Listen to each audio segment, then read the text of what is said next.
All right, hi all. My name is Phil Jahelka. I'd like to tell you a little bit today about my work on low-cost gallium arsenide solar cells. I started working on solar cells because of the need to quickly decarbonize the world's economy in order to prevent further global warming. In particular, there are good reasons to want to limit global warming to 1.5 C. At 1.5 C of global warming, the Earth's coral reefs, which feed 500 million people, disappear. There are two fundamental bottlenecks that limit how quickly manufacturing capacity of solar cells can grow. The first is the capital intensity of turning sand into semiconductor-grade silicon, which is the material that is actually absorbing the light in a solar cell.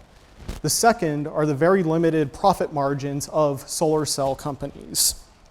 In order for solar cell companies to grow quickly enough to help deal with global warming, they would need profit margins similar to Intel or Apple.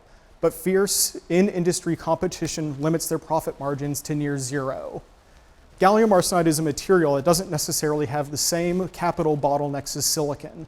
This is because gallium arsenide absorbs light 100 times more effectively than silicon, and so a gallium arsenide solar cell only needs 1/100th of the material. Because half of the capital cost of making a solar panel comes from turning dirt into a semiconductor, a gallium arsenide solar panel can be half as capital intensive as a silicon solar panel. Gallium arsenide solar cells are already mass produced. They're used on satellites because they're more efficient than silicon, and they're also radiation hard. Unfortunately, the traditional processes for making a gallium arsenide solar cell require extremely expensive equipment and materials that make it unviable for everyday power generation. However, there have recently been two advances that make terrestrial utility-scale gallium arsenide solar cells viable.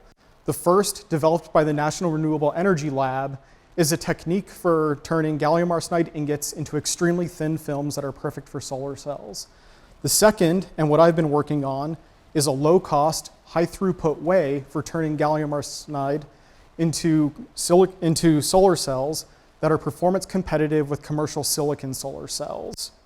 We expect that by combining the NREL's advances in making gallium arsenide films with my process for making gallium arsenide solar cells, we can make solar panels for half the price of both capital and per watt compared to commercial silicon solar cells.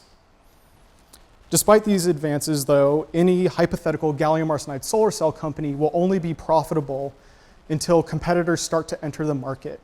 And so, at best, what my work will do is reduce the cost of building the factories necessary for us to effectively mitigate global warming. Thank you for your time.